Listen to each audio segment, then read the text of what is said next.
പരമദിവ്യകാരുണ്യത്തിന് ആരാധനയും സ്തുതിയും പുകഴ്ചയും. പരിശുദ്ധ പരമദിവ്യകാരുണ്യത്തിന് ആരാധനയും സ്തുതിയും പുകഴ്ചയും ഉണ്ടായിരിക്കട്ടെ. ഐസയുടെ വചനങ്ങളാണ്. നിന്റെ ധൂപം എൻ്റെ മുമ്പിൽ എടുത്തുകൊണ്ട് പോകും. നീ മുഖം ഉയർത്തുമ്പോൾ, നീ കൈ ഉയർത്തുമ്പോൾ ഞാൻ മുഖം തിരിക്കും. ശ്രുതികട്ടെ. Hallelujah, hallelujah, hallelujah, hallelujah, hallelujah. യേശുവേ നന്ദി. Hallelujah, hallelujah. യേശുവേ ആരാധന, ആരാധന, ആരാധന. യേശുവേ നന്ദി. മഹത്വം, മഹത്വം, മഹത്വം, മഹത്വം. Hallelujah, hallelujah, hallelujah. ഓ ദിവ്യമാ ശ്രീഹരേ, ഓ ദിവ്യകാരുണ്യമേ,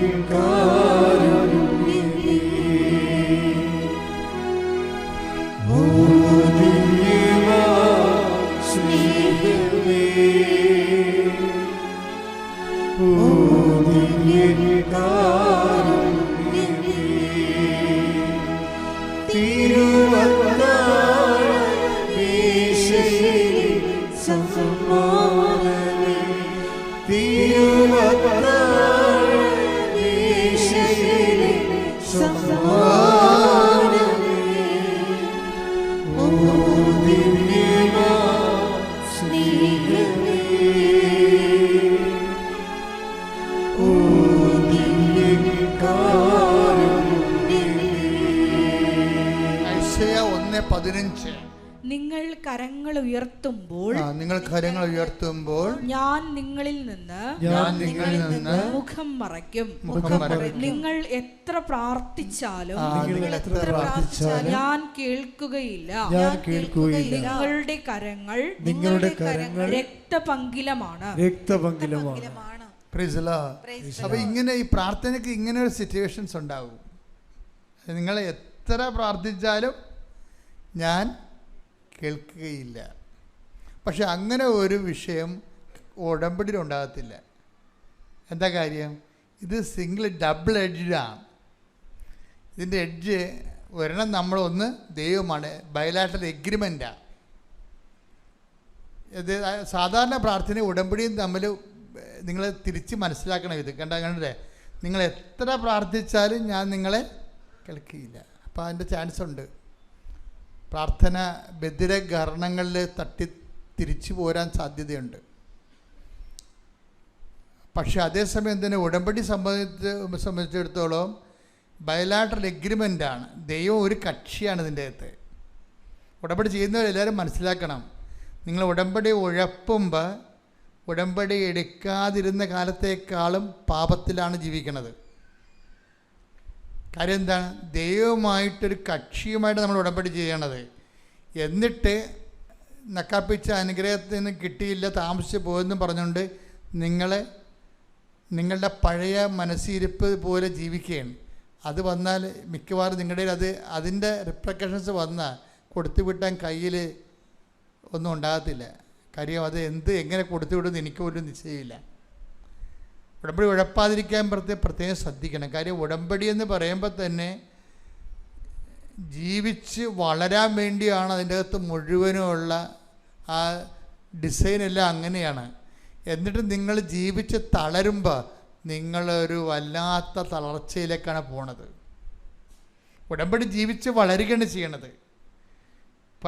പക്ഷേ മൂന്നാമത്തെ ഉടമ്പടി പുതുക്കിയിട്ട് ആദ്യത്തെ ഉടമ്പടി ഉശിരി നിങ്ങൾക്കില്ല എന്നുണ്ടെങ്കിൽ നിങ്ങൾ എന്തോ അവതാളത്തിലാണെന്ന് ഞാൻ പറയത്തുള്ളൂ.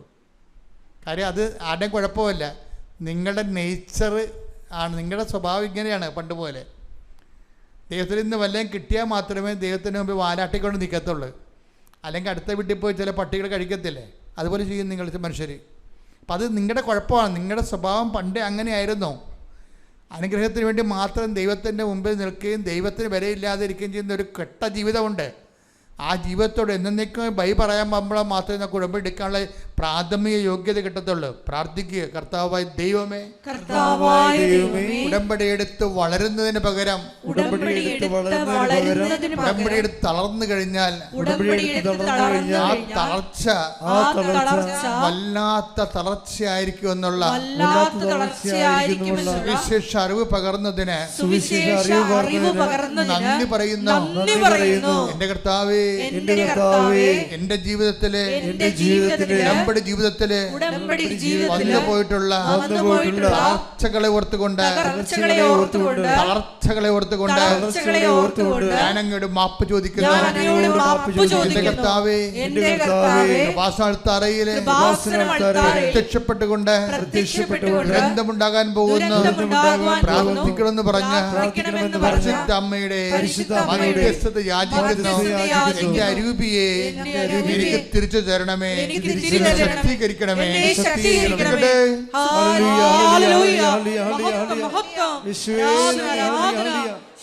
നഷ്ടപ്പെട്ട ദൈവിക ചൈതന്യം ഞങ്ങൾക്ക് തിരിച്ചു തരണമേ. Hallelujah, hallelujah. മഹത്വം, മഹത്വം. ആരാധന, ആരാധന. ഹല്ലേലൂയ.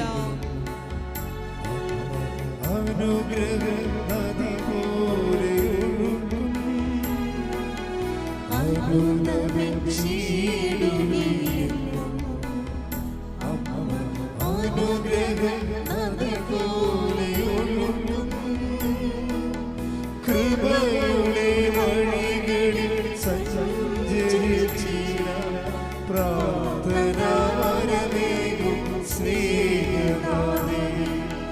കൃപയുടെ വഴികളിൽ സഞ്ചരിച്ചിട പ്രാർത്ഥന വരമേകും സ്നേഹനാഥേ.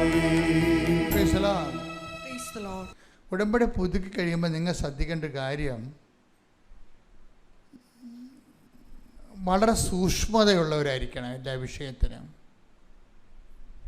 സൂക്ഷ്മത ദൈവം നിങ്ങൾക്കൊരു സൂക്ഷ്മത തരും. അത് ദൈവം നമ്മളെ സപ്പോർട്ട് ചെയ്ത് തരും. ഇപ്പം നമ്മൾ ചിലപ്പോൾ വിചാരിക്കുന്ന അനുഗ്രഹം കിട്ടാത്തതിൻ്റെ പേരിൽ അല്പം തണുത്തു പോയാലും ദൈവം തണുക്കത്തില്ല. അതെപ്പോൾ എൻ്റെ മക്കൾ മനസ്സിലാക്കണം.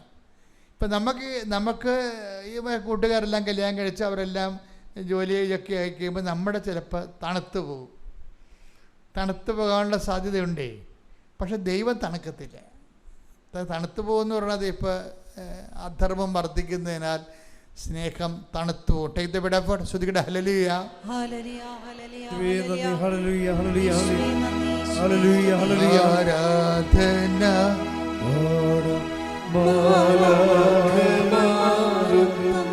ജീവൻ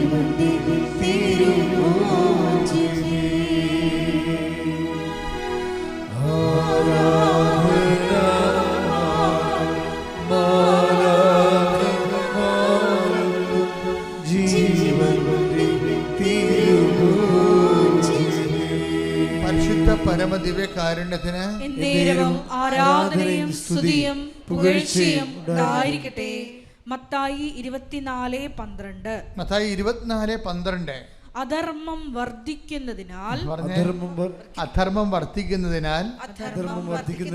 പലരുടെയും സ്നേഹം തണുത്തു പോകും. ഇങ്ങനെ ഒരു പ്രതിഭാസം ഉണ്ട് നമ്മുടെ വീട്ടിൽ തന്നെ. ഇപ്പം നമ്മൾ തന്നെ ആയിരിക്കണം നിർബന്ധമില്ല.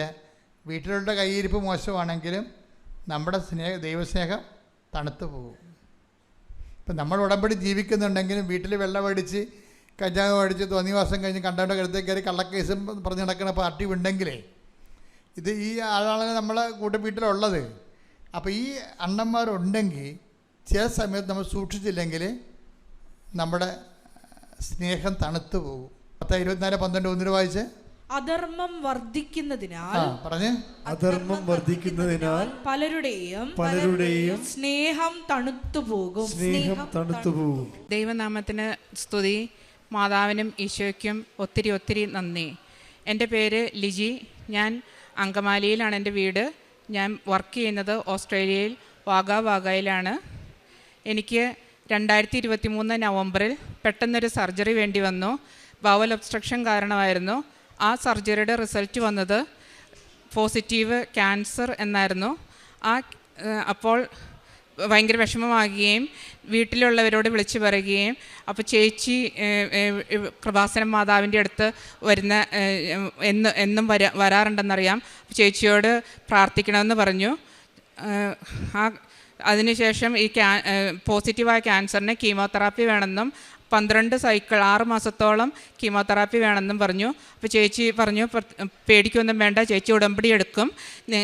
ചേച്ചി അതിനുശേഷം അയച്ചു തന്ന സാക്ഷ്യം കാണുകയും ജോസഫ് അച്ഛൻ്റെ ധ്യാനം ഞങ്ങൾ കുടുംബത്തോടൊപ്പം കേൾക്കുകയും മാതാവിനോട് ഞങ്ങൾക്ക് വിശ്വാസമുണ്ട്, ഞങ്ങൾ കൊന്ത ചെല്ലും. എന്നാലും ഇതൊരിച്ചിരി എല്ലാ കാര്യങ്ങളിലും നമ്മൾ പുറത്തൊക്കെ ആയിരിക്കുമ്പോൾ തിരക്കുണ്ട്, അതുണ്ട് ഇതുണ്ടെന്നൊക്കെ പറഞ്ഞുകൊണ്ട് ഒരിച്ചിരി കൊന്ത ചെല്ലാനൊക്കെ ബുദ്ധിമുട്ടുണ്ടായിരുന്നത് എല്ലാം മാറ്റിവെച്ച് ഒന്നിച്ചിരുന്ന് കൊന്ത ചെല്ലാനും പ്രാർത്ഥിക്കാനും തുടങ്ങി.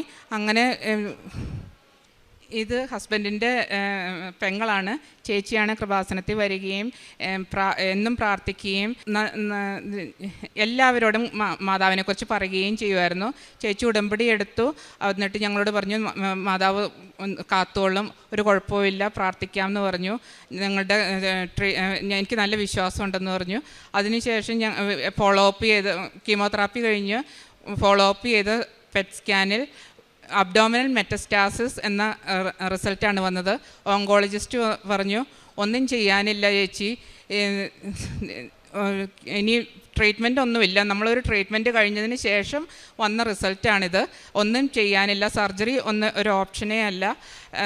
കൊളോണോസ്കോപ്പിക്ക് ആഴ്ച തന്നെ ഒരു ഡേറ്റ് ഉണ്ടായിരുന്നു. കൊളോണോസ്കോപ്പി ഒന്നും ചെയ്യേണ്ട ഒരു കാര്യവുമില്ല. കൊളോണോസ്കോപ്പി ചെയ്യാനുള്ള ഡോക്ടറെ കണ്ടിട്ട് പറയുക ഒന്നും ചെയ്തിട്ടൊരു കാര്യവുമില്ല, അത് ക്യാൻസൽ ചെയ്തോ എന്ന് പറഞ്ഞു. അപ്പോൾ അത് ക്യാൻസൽ ചെയ്യാൻ വേണ്ടിയിട്ട് കൊളോണോസ്കോപ്പി ചെയ്യുന്ന ഡോക്ടറുടെ അടുത്ത് ചെന്ന് കഴിഞ്ഞപ്പം ഡോക്ടർ പറഞ്ഞു ഇതുപോലത്തെ ഇതിന് മുന്നേ വന്നേക്കുന്ന ഒരു കേസ് സിഡ്നിയിൽ ഉള്ളൊരു ഡോക്ടറിന് റെഫർ ചെയ്തിട്ടുണ്ട്. ആ ഡോക്ടറുമായിട്ട് ഒന്ന് സംസാരിച്ചിട്ട് പറയാം, എന്തായാലും നമുക്ക് കൊളോണോസ്കോപ്പി ചെയ്യാമെന്ന് പറഞ്ഞു. അപ്പോൾ എന്നും പ്രാർത്ഥിക്കുകയും സാക്ഷ്യം കേൾക്കുകയും ചേച്ചി അയച്ചു തരുന്ന എല്ലാം കേൾക്കുകയും ഓസ്ട്രേലിയയിൽ വളരുന്ന പിള്ളേരോടൊപ്പം ഇരുന്ന് പ്രാർത്ഥിക്കുകയൊക്കെ ചെയ്തു. അപ്പോൾ അതിനുശേഷം ഈ കൊളോണോസ്കോപ്പി ചെയ്യുന്ന സമയത്ത് മാതാവിനോട് കൊന്ത ചൊല്ലിക്കൊണ്ട് അവിടെ ഇരുന്ന് മാതാവെ കാത്തോളണമേ എന്ന് പറഞ്ഞ് കൊന്ത പിടിച്ചുകൊണ്ടാണ് കൊളോണോസ്കോപ്പി പോയത്. ആ കൊളോണോസ്കോപ്പിയിൽ ആ ഡോക്ടറിന് സ്കോപ്പ് കയറ്റാൻ പറ്റിയില്ല. അത്രയേറെ മാസ് അബ്ഡോമിനലുള്ളതുകൊണ്ട് ബവൽ ചെറുതായി പോയതുകൊണ്ട് കയറ്റാൻ പറ്റിയില്ല എന്ന് പറഞ്ഞ് പെട്ടെന്ന് തന്നെ കേസ് സിഡ്നിയിലെ ഡോക്ടറിനെ റെഫർ ചെയ്യുകയും പെട്ടെന്ന് പിറ്റത്തെ ആഴ്ച തന്നെ ഡയഗ്നോസ്റ്റിക് ലാപ്രോസ്കോപ്പി ചെയ്തതിന് ശേഷം വലിയൊരു സർജറി വേണം, 10 മണിക്കൂറോളം നിൽക്കും. അതുവരെ ഇടയ്ക്ക് ഞാൻ ജോലിക്ക് പോകുന്നുണ്ടായിരുന്നു, ജോലിയൊക്കെ ഇത് ചെയ്യണം. എത്ര നാളത്തോട്ട് അതിന് റിക്കവറി ഉണ്ടാകുമെന്നൊന്നും അറിയില്ല. എല്ലാം ചെയ്യാമെന്ന് പറഞ്ഞ് എല്ലാം ചെയ്തു. ഡേറ്റ് പറയാം എന്ന് പറഞ്ഞു. അപ്പോൾ ചേച്ചിയോട് വീണ്ടും പറയുകയും ചേച്ചി ഇവിടെ വന്ന് പ്രാർത്ഥിക്കുകയും ഇതിനോടൊപ്പം തന്നെ ഞങ്ങൾക്ക് വേറൊരു പ്രതിസന്ധി ഉള്ളത്, ഈ ഞങ്ങൾ വർക്ക് ചെയ്യുന്നിടത്തു നിന്ന് 4 മണിക്കൂർ മാറി ഉള്ള സ്ഥലത്താണ് സർജറിക്ക് പോകേണ്ടത്. അപ്പോൾ പിള്ളേരെ ഞങ്ങൾക്ക് 18, 17, 13 വയസ്സുള്ള പിള്ളേരാണ്. പിള്ളേരെ എവിടെയാക്കുമെന്നൊരു വിഷമമുണ്ട്. മാതാവിനോട് മുറുകെ പ്രാർത്ഥിച്ചുകൊണ്ട് ചോദിച്ചു കഴിഞ്ഞപ്പം ചേച്ചി പെട്ടെന്ന് തന്നെ അവിടേക്ക് വരാമെന്ന് പറയുകയും എല്ലാ വിസയും പെട്ടെന്ന് ആയി കിട്ടുകയും ചെയ്തു. ചേച്ചി വന്നപ്പോൾ ചേച്ചി ഉടമ്പടിയുടെ തൈലവും എല്ലാം കൊണ്ടുവന്നിട്ടുണ്ടായിരുന്നു, പ്രാർത്ഥനാ പുസ്തകവും തിരിയും എല്ലാം കൊണ്ടുവന്നിട്ടുണ്ടായിരുന്നു. ഞങ്ങളെല്ലാവരും എല്ലാ ദിവസവും പ്രാർത്ഥിക്കുകയും വയറിൽ തൈലം പുരട്ടി പ്രാർത്ഥിക്കുകയും വിശ്വാസ പ്രമാണം ചെല്ലുകയും എല്ലാം ചെയ്തുകൊണ്ടിരുന്നു. പക്ഷേ ഡേറ്റ് കിട്ടിയില്ല, സർജറിക്കുള്ള ഡേറ്റ് പെട്ടെന്നൊന്നും കിട്ടിയില്ല. ഓഗസ്റ്റ് 2024 പകുതിയോടെയാണ് ഡയഗ്നോസ്റ്റിക് ടാപ്പ് ചെയ്തത്. അതിനുശേഷം ഡേറ്റ് കിട്ടാതെ ഇങ്ങനെ വിഷമിച്ചു. ഇത് പെട്ടെന്ന് ഒരു ഫുൾ കോഴ്സ് 12 കീമോതെറാപ്പി കഴിഞ്ഞിട്ടും ഇങ്ങനെ വന്നതുകൊണ്ട് പെട്ടെന്ന് തന്നെ ഇനി എങ്ങോട്ടൊക്കെയാണ് ഇത് പോകുന്നത്, മാതാവെ രക്ഷിക്കണേന്ന് എന്നും വിളിച്ച് പ്രാർത്ഥിച്ചു. അങ്ങനെ ഒരു ചേച്ചി വന്നതിന് ശേഷം ഹസ്ബൻഡ് ഉടമ്പടി എടുത്തുവന്ന് അവർ തമ്മിലുള്ള ഒരു സംസാരത്തിൽ നിന്ന് ഞാൻ കേൾക്കുകയും ഹസ്ബൻഡ് ഉടമ്പടി എടുത്തതിനാണ് സപ്പോർട്ട് ചെയ്യാൻ വേണ്ടിയിട്ട് എല്ലാവരുടെയും ദുഃഖം ആണല്ലോ എന്നോർത്ത് ഞാനും ഉടമ്പടി എടുക്കുകയും ഓൺലൈൻ ഉടമ്പടി എടുക്കുകയും ചെയ്തു. അങ്ങനെ ഉടമ്പടി എടുത്ത ഒരു ദിവസം ആ ആഴ്ച തന്നെ ഇങ്ങനെ ഇരുന്ന് പ്രാർത്ഥിച്ചുകൊണ്ടിരുന്നപ്പോൾ പെട്ടെന്നൊരു സുഗന്ധം തൈലത്തിന് മണം വരികയും എപ്പോഴും എനിക്ക് ഡോക്ടറുടെ ഒരു ഇതും വന്നിട്ടില്ല. ഞാൻ മാതാവിനോട് പറഞ്ഞു, മാതാവി എന്തെങ്കിലും ഒന്ന് പറയൂ. ചേച്ചി വന്നു, ചേച്ചിക്ക് ആകെ മാക്സിമം 4 ആഴ്ച നമ്മുടെ കൂടെ നിൽക്കാനുള്ളൂ, അതിനുള്ളിൽ സർജറി നടന്നില്ലെങ്കിൽ പിള്ളേരുടെ കാര്യം പിന്നെയും അവതാളത്തിലാവുകയെന്ന് പറയുകയും അപ്പം തന്നെ ഒരു പ്രൈവറ്റ് നമ്പറിൽ നിന്ന് ഫോൺ വരികയും രാത്രി 9 മണിയായിരുന്നു. രാത്രി 9 മണിക്കൊന്നും നമ്മളാരും ഇത് കൺസൾട്ടേഷൻ ഡോക്ടർ വിളിക്കണമെന്നൊന്നും കേട്ടിട്ടില്ല. പക്ഷേ അത് കൺസൾട്ടേഷൻ ഡോക്ടറായിരുന്നു. ഒക്ടോബർ 1-ാം തീയതിയിലോട്ട് ഡേറ്റ് തരികയും തരാമെന്ന് പറഞ്ഞു. അപ്പോൾ ഈ ഒക്ടോബർ 1-ാം തീയതി എന്ന് എല്ലാവരോടും പറഞ്ഞു കഴിഞ്ഞപ്പോൾ ചെറിയ ചെറിയ ബുദ്ധിമുട്ടുകളൊക്കെ ഉള്ളതുകൊണ്ട് എല്ലാവരും ഒരു ഇതൊക്കെ പറഞ്ഞപ്പോൾ ഞാൻ മാതാവിനോട് വീണ്ടും പറഞ്ഞു, മാതാവ് എല്ലാവർക്കും ഈ ഒക്ടോബർ 1-ാം തീയതിയോടെ എന്തോ ഒരു വിഷമം, എനിക്ക് വേറൊരു ഡേറ്റ് എങ്ങനെയും തരാമോ, അടുപ്പിച്ച് തന്നെ എന്ന് പറഞ്ഞപ്പോൾ ആ ആഴ്ച തന്നെ ഒരു ഫോൺ കോളും കൂടി വന്നു. ഒരു 30 വയസ്സുള്ള കുട്ടിക്ക് പെട്ടെന്ന് സർജറി വേണം, അതുകൊണ്ട് അത് എൻ്റെ കേസിനേക്കാളും വളരെ കോംപ്ലിക്കേറ്റഡ് കേസാണ്, അതുകൊണ്ട് ആ ഡേറ്റ് അവർക്ക് കൊടുക്കുവാണ്. ഒക്ടോബർ 10-ാം തീയതി ചെയ്തു എന്ന് പറഞ്ഞു. അപ്പോൾ എനിക്ക് മാതാവിനോട് ഞാൻ ഒത്തിരി നന്ദി പറഞ്ഞു. എല്ലാ ദിവസവും ഞങ്ങൾ തൈലം പൂശുകയും ധ്യാനം കേൾക്കുകയും പ്രാർത്ഥിക്കുകയും എല്ലാം ചെയ്യുന്നുണ്ടായിരുന്നു. ചേച്ചി മുഴുവൻ നേരവും മക്കളോട് കൂടി ഉണ്ടായിരിക്കുകയും എല്ലാം പ്രാർത്ഥിക്കുകയും ചെയ്തു. സർജറി ചെയ്ത് കഴിഞ്ഞപ്പം 500 കേസ് ചെയ്തിട്ടുള്ള ഡോക്ടറാണ് ചെയ്തത്. ഒരു 18 പീസോളം അബ്ഡോമിനിൽ നിന്ന് അവർ ക്യാൻസർ സെൽസ് എന്ന് തോന്നിയ ഭാഗങ്ങൾ മാറ്റി. പക്ഷേ എൻ്റെ മനസ്സിൽ അന്നേരവും ഞങ്ങളെല്ലാവരും ഉറച്ച് വിശ്വസിച്ചു ഇത് ക്യാൻസർ ഇനി ഉണ്ടാവില്ല, ഒരു ഇൻഫ്ലമേഷൻ ആയിരിക്കും, മാതാവ് ഞങ്ങളെ രക്ഷിക്കുമെന്നും ഉറച്ച് വിശ്വസിച്ചു.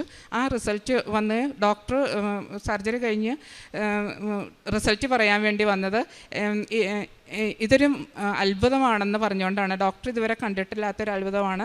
എൻ്റെ ജീവിതത്തിൽ ആദ്യമായിട്ടാണ് ഇങ്ങനെയൊരു റിപ്പോർട്ട് ഞാൻ കാണുന്നത്. ഒരു സെല്ല് പോലും ക്യാൻസർ ആണെന്ന് പറഞ്ഞില്ല. എല്ലാം no evidence of cancerous cells of 18 pieces, അതാണ് റിസൾട്ട് വന്നത്. അതോടൊപ്പം തന്നെ മാതാവിന് ഞാൻ ദർശിക്കുന്ന മാതിരി ഒരു അനുഭവം. ഈ സർജറി കഴിഞ്ഞ് പിറ്റേ ദിവസം വെൻറ്റിലേറ്ററിൽ നിന്ന് അവരെടുത്ത് കഴിഞ്ഞ് കഴിഞ്ഞപ്പം ICUലായിരുന്നു. മയങ്ങി പോകുമ്പോൾ വേറെ ഒന്നും ഓർമ്മയില്ല. എന്തൊക്കെയോ ഒരു മഞ്ഞ കളറുള്ള കുറച്ച് സാധനങ്ങളും ഒരു നീല കളറും മാത്രം എനിക്ക് കാണാം. എനിക്കൊന്നും മനസ്സിലായില്ല ഇതെന്താണെന്ന്. അതിനുള്ള അനസ്തേഷ്യയൊക്കെ തന്ന അതിനുള്ള ഒന്നും തോന്നിയില്ല. കുറച്ച് ദിവസം കഴിഞ്ഞ് കഴിഞ്ഞപ്പോഴാണ് മനസ്സിലായത് ഇത് കൃപാസന മാതാവ് എന്നോടൊപ്പം ആയിരുന്നതാണ്, എന്നെ കാത്തു പരിപാലിക്കുന്നതാണ്. അതുപോലെ സർജറിക്ക് കയറിയപ്പം മാതാവിൻ്റെ കൊന്തയും മാതാവിൻ്റെ ചേച്ചി കൊണ്ടുവന്ന് ഉടമ്പടി വെച്ച കാശുരൂപവും എല്ലാം കൂടെ കൊണ്ടുപോകാനും മാതാവ് ഓരോ നിമിഷവും ആദ്യത്തെ സർജറിയിൽ ചെയ്തിരുന്ന കൊളോസ്റ്റമി റിവേഴ്സ് ചെയ്യാനും എല്ലാം ഡോക്ടർ 12 മണിക്കൂറോളം അവരെ സഹായിച്ച് എല്ലാം ഒരു കുഴപ്പമില്ലാതെ നടത്തി തന്നു. അതിനുശേഷം ഒരു കുറച്ച് നാൾ കഴിഞ്ഞപ്പോൾ ഞാൻ ജോലിക്ക് പാർട്ട് ടൈം കയറാൻ തുടങ്ങി. ഇപ്പം ഫുൾ ടൈം ജോലിയാണ്. അങ്ങനെ ദൈവനാമത്തിന് നന്ദി, മാതാവിന് ഒത്തിരി നന്ദി. എന്നെ കൃപാസന മാതാവിൻ്റെ ഭക്തിയാണ്. കൊന്ത ചെല്ലാറുണ്ട്, 25 കൊന്ത ചൊല്ലി ഞാൻ പല കാര്യങ്ങളും നേടിയിട്ടുണ്ട്. പക്ഷേ ഈ 2ാമത്തെ റിപ്പോർട്ട് വന്നപ്പോൾ എന്നോട് ആൾക്കാർ ചോദിച്ചു ഈ മാതാവ് കൂടെ ഉണ്ടായിരുന്നിട്ട് എന്താ പറ്റിയെന്ന് ചോദിച്ചു. പക്ഷേ കൃപാസന മാതാവ് എന്നെ കൈവിട്ടില്ല, മാതാവിൻ്റെ കൂടെ തന്നെ വന്നു ചേച്ചിയിലൂടെ. അങ്ങനെ ഞങ്ങളുടെ കുടുംബം ഇപ്പോൾ സന്തോഷത്തിലാണ്. അതിനുശേഷം ഞങ്ങൾക്ക് വീണ്ടും വളരെയേറെ അനുഗ്രഹങ്ങളുണ്ടായിട്ടുണ്ട്. കാരുണ്യപ്രവൃത്തി ചെയ്തത് ദാനധർമ്മം ചെയ്യുകയും രോഗികളോട് യേശുവിനെക്കുറിച്ച് നമ്മൾ ഇന്ത്യക്കാരെന്ന് പറഞ്ഞു കഴിയുമ്പോൾ പുറത്തുള്ളവരുടെ വിചാരം നമ്മളെല്ലാവരും യേശുവിൽ വിശ്വസിക്കുന്നുണ്ടോയെന്ന് അവർക്കറിയില്ല. അപ്പോൾ യേശുവിലാണ് വിശ്വാസം. യേശുവാണ് എൻ്റെ ദൈവം, മാതാവാണ് എൻ്റെ. ഞാൻ കൊന്ത ഇട്ടുകൊണ്ട് നടക്കാറുണ്ട്, കൊന്ത കൈച്ചെയിനായിട്ട് യൂസ് ചെയ്യാറുണ്ട്. അന്നേരം എല്ലാം അവർ മാതാവിൽ വിശ്വാസം ഉണ്ടോ എന്ന് ചോദിക്കുകയും അവർ നമ്മളോടൊപ്പം തന്നെ മാതാവിൽ വിശ്വസിക്കുകയും ചെയ്യും. അവർക്കും അത് ഒരു അനുഭവമായിരുന്നു. അവരുടെ ദുഃഖങ്ങളിലും ഇത് ചെയ്തു. പിള്ളേർക്കാണേലും വിശ്വാസത്തിൽ ഉറച്ച് വിശ്വസിക്കാനായിട്ട് സഹായിച്ചു. പിന്നീട് ഞാനൊരു ലൈറ്റ് ക്യാൻഡിൽ എടുത്തിട്ടുണ്ട്. എൻ്റെ ചേച്ചിക്ക് ഒരു കുഴപ്പമില്ലാതെ എന്നെ വന്ന് നോക്കിയ ചേച്ചിക്ക് ക്യാൻസറാണെന്ന് പറഞ്ഞപ്പോഴാണ് ആ മാതാവും അതും എല്ലാം ഒരു കുഴപ്പമില്ലാതെ അവളും എൻ്റോടൊപ്പം തന്നെ ഇപ്പോൾ ഇവിടെ നിൽക്കാനായിട്ട് മാതാവ് അനുഗ്രഹം തന്നു. 2 വർഷത്തിനുള്ളിൽ 2 അനുഭവങ്ങളും ഒത്തിരിയേറെ അനുഗ്രഹങ്ങളും മാതാവ് ഞങ്ങൾക്ക് തന്നു. ദൈവകുമാരനും നന്ദി, മാതാവിനും നന്ദി. ഈ പുണ്യാൽത്താരയിൽ വന്ന് നിന്ന് ഈ സാക്ഷ്യം പറയാൻ അവസരം തന്ന പരിശുദ്ധ അമ്മയ്ക്കും ഈശോപ്പായ്ക്കും കോടാനുകോടി നന്ദി പറയുന്നു. എൻ്റെ വീട് അങ്കമാലി കിടങ്ങൂർ ഇൻഫന്റ് ജീസസ് ഇടവകയിൽ നിന്ന് വരുന്നു. എൻ്റെ പേര് ജിസ ബേബിച്ചൻ. എനിക്ക് ഈ കഴിഞ്ഞ ഫെബ്രുവരി മാസത്തിലൊരു ഇൻസിഡൻ്റ് ഉണ്ടായിരുന്നു. ഇവിടെ അടുത്ത് പോയി വന്നു കഴിഞ്ഞപ്പോൾ ഞാൻ വെറുതെ ഒരു സ്കാൻ ചെയ്തതാണ്. അപ്പോൾ എനിക്ക് ക്യാൻസറാണെന്ന് അറിഞ്ഞു. അത് കഴിഞ്ഞപ്പോൾ കുഴപ്പമില്ല, എല്ലാം ട്രീറ്റ്മെൻറ്റ് എല്ലാം കഴിഞ്ഞു, ഞാൻ സുഖമായിട്ടിരിക്കുന്നു. എപ്പോഴും മാതാവ് എൻ്റെ കൂടെ ഉണ്ടായിരുന്നു. എനിക്ക് വലിയ പ്രശ്നങ്ങളൊന്നും ഉണ്ടായിരുന്നില്ല. കീമോ ചെയ്താലും ഞാനൊക്കെ സ്റ്റേണായിരുന്നു. പെട്ടെന്ന് ക്യൂറായി. ഞാൻ അച്ഛൻ്റെ അടുത്ത് വന്ന് പ്രാർത്ഥന സഹായം അപേക്ഷിച്ചിരുന്നു. എല്ലാത്തിനും അമ്മ നൽകിയ അനുഗ്രഹങ്ങൾക്ക് കോടാനുകോടി നന്ദി പറഞ്ഞുകൊണ്ട് ഞാൻ നിർത്തുന്നു. നന്ദി. യേശുവേ സ്തുതി. ദൈവമഹത്വത്തിനായി പരിശുദ്ധ അമ്മയുടെ മധ്യസ്ഥയാൽ ഈശോയിലൂടെ എനിക്ക് ലഭിച്ച അനുഗ്രഹങ്ങളെക്കുറിച്ചാണ് ഞാനിന്നിവിടെ സാക്ഷ്യപ്പെടുത്തുന്നത്. എൻ്റെ പേര് ഷിബു ചെറിയാൻ. ഞാൻ കാഞ്ഞിരപ്പള്ളി കത്തീഡ്രൽ ഇടവക അംഗമാണ്. ഇതെൻ്റെ വൈഫ് രമ്യ. ഞാൻ 2025 ഏപ്രിൽ 29 ഉടമ്പടി എടുക്കുന്നത്. എൻ്റെ ബന്ധുക്കളിൽ നിന്ന് അറിഞ്ഞാണ് ഞാൻ ഇവിടെ കൃപാസനത്തെക്കുറിച്ച് അറിയുകയും 2019 മുതൽ ഞാനിവിടെ വന്ന് മാതാവിൻ്റെ മാധ്യസ്ഥം യാചിച്ച് പ്രാർത്ഥിക്കുകയും ചെയ്യാറുണ്ട്. ഞാനിത് 2 പ്രാവശ്യം ഉടമ്പടി ഇത് കഴിഞ്ഞ് പുതുക്കിയിട്ടുണ്ട്. എനിക്ക് ഉടമ്പടിയിൽ നിയോഗമായി വെച്ചതിൽ ആദ്യമായി ലഭിച്ച അനുഗ്രഹം എൻ്റെ രോഗസൗഖ്യമാണ്. 2024 ജൂലൈ ലാസ്റ്റ് വീക്കിൽ ഒരാഴ്ചയോളം നീണ്ടു നിൽക്കുന്ന പനി ഉണ്ടാവുകയും ആ പനിക്ക് ശേഷം എൻ്റെ സ്മെല്ലും ടേസ്റ്റും പൂർണ്ണമായും നഷ്ടപ്പെടുകയും ചെയ്തു. 3 മാസത്തോളം വെയിറ്റ് ചെയ്തിട്ടും യാതൊരു പ്രോഗ്രസ്സും ഉണ്ടായില്ല. ഞാൻ പല ഡോക്ടേഴ്സിനെ മാറി മാറി കാണുകയും പല വിധത്തിലുള്ള നേസൽ സ്പ്രേസും പല മെഡിസിൻസും ഞാൻ ടാബ്ലറ്റ്സും യൂസ് ചെയ്യുകയും ചെയ്തു. എന്നാൽ യാതൊരുവിധ ഇമ്പ്രൂവ്മെൻറ്റ്സും ഉണ്ടായില്ല. ഞാൻ അതിനുശേഷം ഞാൻ ഉടമ്പടി പുതുക്കിയ ശേഷം മരുന്ന് പൂർണ്ണമായി ഉപേക്ഷിക്കുകയും പ്രത്യക്ഷീകരണ പ്രാർത്ഥനയിലും മരിയൻ ഉടമ്പടി പ്രാർത്ഥനയിലും വിശുദ്ധ തൈലം ഞാൻ എൻ്റെ നാവിലും മൂക്കിലും പുരട്ടുകയും വിശ്വാസത്തോടുകൂടി ഞാൻ പ്രാർത്ഥിക്കുകയും ചെയ്തതിൻ്റെ ഫലമായി 1 മാസത്തോളം ഞാൻ അങ്ങനെ വിശ്വസിച്ച് പ്രാർത്ഥിച്ചതിൻ്റെ ഫലമായി എനിക്ക് പൂർണ്ണമായി എൻ്റെ സ്മെല്ലും നെയ്സും നഷ്ടപ്പെട്ടത് എനിക്ക് തിരികെ ലഭിച്ചു. ഇത് ഞാൻ മാതാവിൻ്റെ മധ്യസ്ഥ ഞാൻ യാചിച്ച് നേടിയ അനുഗ്രഹത്തിന് ഒത്തിരി നന്ദി പറയുന്നു. അടുത്തതായി ജപമാല റാലിയിലൂടെ 2025 ഒക്ടോബർ മാസം നടന്ന ജപമാല റാലിയിലൂടെ ഞങ്ങൾക്ക് ലഭിച്ച ഒരു അനുഗ്രഹമാണ്. 2022 ഒക്ടോബറിൽ എൻ്റെ വൈഫിന് UK നേഴ്സായി ജോലി ലഭിക്കുന്നതിന് വേണ്ടി ഒരു വ്യക്തിക്ക് 8 ലക്ഷം രൂപ ഞങ്ങൾ ബാങ്ക് ട്രാൻസ്ഫർ ത്രൂ കൊടുക്കുകയും 1 വർഷം വരെ കാത്തിരുന്നിട്ടും ജോലി ലഭിക്കുകയോ പണം തിരികെ ലഭിക്കുകയോ ചെയ്യാതെ ഞങ്ങൾ കബളിപ്പിക്കപ്പെടുകയും ചെയ്തു. ഈ വ്യക്തിയുടെ അടുത്ത് ഞങ്ങൾ ഒരുപാട് തവണ പണം തിരികെ ആവശ്യപ്പെടുകയും അല്ലെങ്കിൽ ജോലി ലഭിക്കണമെന്ന് ആവശ്യപ്പെടുകയും ചെയ്തിട്ട് യാതൊരുവിധ നടപടികളും ഉണ്ടായില്ല. ഈ വ്യക്തി ബേസിക്കലി ഒരു മലയാളിയാണെങ്കിലും ഇപ്പോൾ ബ്രിട്ടീഷ് സിറ്റിസനാണ്. അതിനാൽ ഞങ്ങൾക്ക് കേസ് ലീഗലി മൂവ് ചെയ്ത് കഴിഞ്ഞാൽ വലിയ പ്രയോജനമൊന്നും ലഭിക്കാറില്ല. എങ്കിലും ഒരു ഫോർമാലിറ്റിക്ക് വേണ്ടി ഞങ്ങളൊരു കേസ് ഫയൽ ചെയ്ത് വെച്ചിട്ടുണ്ടായിരുന്നു. പക്ഷെ ഞങ്ങൾക്ക് ഈ പൈസ തിരികെ ലഭിക്കുമെന്ന് യാതൊരു പ്രതീക്ഷയുമില്ല. ഞങ്ങൾക്കത് വലിയൊരു സാമ്പത്തിക ബാധ്യതയാവുകയും ചെയ്തിരുന്നു. അങ്ങനെ ഇരിക്കെ എല്ലാ ദിവസവും ഞാൻ ഡെയിലി ബ്രെഡിൽ പങ്കെടുക്കുന്നതാണ്. ഒരു ദിവസം ഒക്ടോബർ മാസത്തെ ഒരു ഡെയിലി ബ്രെഡിൽ ബഹുമാനപ്പെട്ട ജോസഫ് അച്ഛൻ പറയുകയുണ്ടായി, നിങ്ങളുടെ പണം ആരെങ്കിലും കബളിപ്പിച്ചിട്ടുണ്ടെങ്കിൽ ആ വ്യക്തിയുടെ ഫോട്ടോ സമർപ്പിച്ച് ഈ ഡെയിലി ബ്രെഡിൽ പ്രാർത്ഥിക്കാൻ പറഞ്ഞു. അപ്പോൾ ഞങ്ങൾക്കൊരു പ്രതീക്ഷ ഉണ്ടാവുകയും ഞാൻ അങ്ങനെ പ്രാർത്ഥിക്കുകയും ചെയ്തു.